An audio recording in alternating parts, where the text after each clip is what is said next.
Assign భూములు అమ్ముకోవడానికి జగన్ ప్రభుత్వం అనుమతినిచ్చింది. కూటమి ప్రభుత్వం రాగానే దానికి బ్రేకులు వేసింది. ఇష్యూ చిన్నగానే కనిపించొచ్చు, కానీ ఇప్పుడు ఇదే అధికార ప్రతిపక్షాల మధ్య అగ్గి రగుల్చుతోంది. అమ్ముకోవచ్చనే మార్పు చేసి ప్రభుత్వ భూములు కూడా అమ్ముకున్నారు అంటోంది కూటమి ప్రభుత్వం.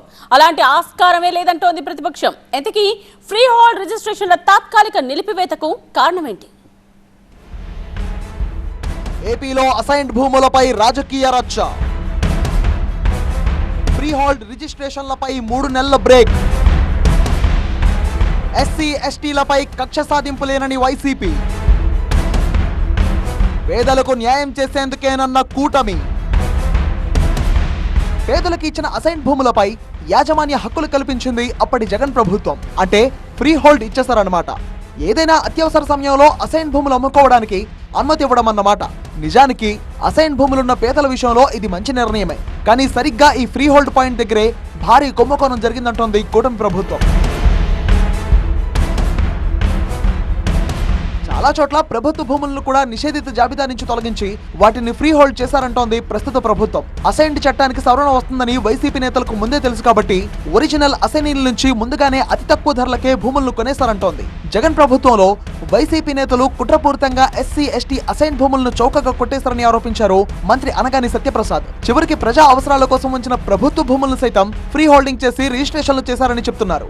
రిజిస్టర్ అయిన అసైన్డ్ భూముల్లోనూ నిబంధనలకు విరుద్ధంగా గిఫ్ట్ డీడ్లుగా చేసి ప్రభుత్వ ఆదాయానికి గంటి కొట్టారని ఆరోపించారు. అంతేకాదు గత ప్రభుత్వం జారీ చేసిన నిబంధనల ప్రకారం 20 ఏళ్ల పరిమితిని దాటితేనే అసైన్ భూములను అమ్ముకోవడానికి వీలవుతోంది. అంటే 20 ఏళ్లు దాటితేనే ఫ్రీ హోల్డింగ్ జాబితాలోకి వస్తుంది. కానీ 20 ఏళ్ల పరిమితి కాకుండానే ఫ్రీ హోల్డింగ్ చేసినట్టు ప్రభుత్వం దగ్గర స్పష్టమైన సమాచారం ఉందంటున్నారు మంత్రి అనగాని సత్యప్రసాద్. బేసిక్ గా మేము ఎందుకు హోల్డ్ చేసామంటే నీడ్ టు స్టడీ అసలు అసైనీస్ ఎవరు, ఏ కులము లేకపోతే ఏ పర్పస్ మీద వాళ్ళకి అసైన్ చేయడం జరిగింది, తర్వాత ఎవరు కొన్నారు, ఇది ఎప్పుడైతే ఈ ఆర్డర్ వచ్చిన తర్వాత జరిగిందా, ముందే జరిగిందా, ప్రీడిటర్మెంట్ గా ఇల్లీగల్ గా జరిగిందా, ఇవన్నీ కూడా అధ్యయనం చేసి దాని తర్వాత రిజిస్ట్రేషన్ జరిగిన ప్రక్రియ పేర్లు అన్ని కూడా చూసుకుని దాని తర్వాత కేస్ బై కేస్ స్టడీ చేసి తప్పకుండా న్యాయం చేస్తారు. అసలైన అసైనీయులకు న్యాయం చేసేందుకే ఫ్రీ హోల్డింగ్ చేసిన అసైన్ భూముల రిజిస్ట్రేషన్లు 3 నెలల పాటు నిలిపివేశామని రెవెన్యూ మంత్రి సత్యప్రసాద్ స్పష్టత ఇస్తున్నారు. ఫ్రీ హోల్డింగ్ వ్యవహారంలో జరిగిన తప్పులన్నింటినీ సరిచేసేందుకు 3 నెలల సమయం పట్టే అవకాశం ఉండడంతో తాత్కాలికంగా రిజిస్ట్రేషన్లు నిలిపివేశామని చెప్తున్నారు. ఒరిజినల్ అసైనీయులకు 100కు 100% పూర్తి న్యాయం చేస్తామన్నారు. అదే సమయంలో ఫ్రీ హోల్డింగ్ పేరుతో అక్రమాలకు పాల్పడిన వారిపై తగు చర్యలు ఉంటాయని కూడా మంత్రి అనగాని సత్యప్రసాద్ హెచ్చరించారు. ఈ 22A మిస్లీడ్ చేసే విధంగా ఇష్టానుసారంగా గత ప్రభుత్వం వాళ్ళకి కావాల్సిన వాళ్ళకి తీసేయటం, వాళ్ళకి భూమిని అమ్మకపోతే 22Aలో పెట్టడం చాలా జరిగినాయి అవకతవకలు.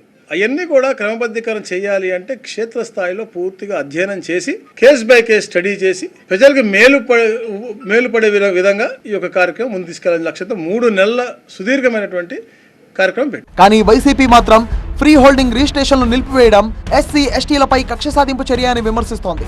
దశాబ్దాల తర్వాత తమ భూములపై ఆంక్షలు తొలగిపోయాయని ఓవైపు అసైన్ భూములున్న వారు సంతోషిస్తుంటే వాళ్ళందరినీ తిరిగి కష్టాల్లోకి నెడుతుందని విమర్శిస్తోంది వైసీపీ. ఫ్రీ హోల్డింగ్ అయిన భూములన్నిటిపై రీవెరిఫికేషన్, ఎంక్వైరీ చేయడం అంటే లక్షలాది మంది రైతు కుటుంబాలను ఇబ్బంది పెట్టడమేనా అంటోంది వైసీపీ. అంతేకాదు పేదల అసైన్ భూములను టీడీపీ కార్యకర్తలకు ఇప్పించుకునేందుకే రిజిస్ట్రేషన్లు ఆపి మరి విచారణ చేయిస్తున్నారని ఆరోపించారు వైసీపీ నేత జూపూడి ప్రభాకర్. ఈ అసైన్డ్ ల్యాండ్స్ ని దాని మీద కూడా ఒక శ్వేతపత్రం తీసి అసైన్డ్ ల్యాండ్స్ మీద జగన్ తీసుకొచ్చినటువంటి జీవో లోపభూయిష్టంగా ఉంది.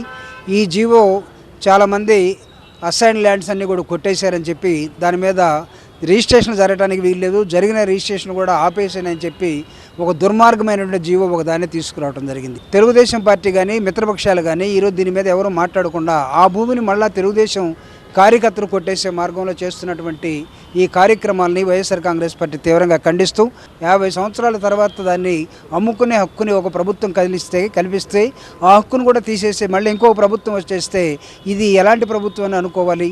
ప్రభుత్వాలు ఎలా ఉండాలంటే కావాలంటే కంటిన్యూస్ ప్రాసెస్. పేదలు, ఎస్సీలు, ఎస్టీలకు ప్రభుత్వాలు ఇచ్చే భూములే అసైన్డ్ ల్యాండ్స్. వీటిని అమ్ముకునేందుకు హక్కులు లేవు. కూతుళ్ల పెళ్లిళ్ళు, చదువుల కోసం అమ్ముకుందాం అనుకునే వారికి అవకాశం లేదు. అందుకే 1977 అసైన్ ల్యాండ్ యాక్ట్ కు 2023లో సవరణలు చేసింది అప్పటి జగన్ ప్రభుత్వం. కనీసం 20 ఏళ్ల పాటు అసైన్ భూములు కలిగి ఉన్న వాళ్లకు ఆ భూములపై హక్కులు కల్పించేలా చట్టంలో సవరణలు చేశారు. దీంతో 27 లక్షల మంది అసైన్ భూముల రైతన్నలకు తమ భూములపై హక్కులు పొందే అవకాశం లభించింది. అయితే ఇంతవరకు బాగానే ఉన్న చట్టంలో సవరణలు చేస్తున్నారని తెలిసి ముందుగానే అసైన్ భూములను చాలా తక్కువ ధరలకు పేదల నుంచి కొనేశారని ఆరోపిస్తోంది కూటమి ప్రభుత్వం. అయితే ఈ విషయం తేల్చే వరకు కుంభకోణంలో నిందితులకు శిక్ష పడే వరకు తమ ప్రభుత్వం ఊరుకోబోదన్నారు మంత్రి అనగాని సత్యప్రసాద్.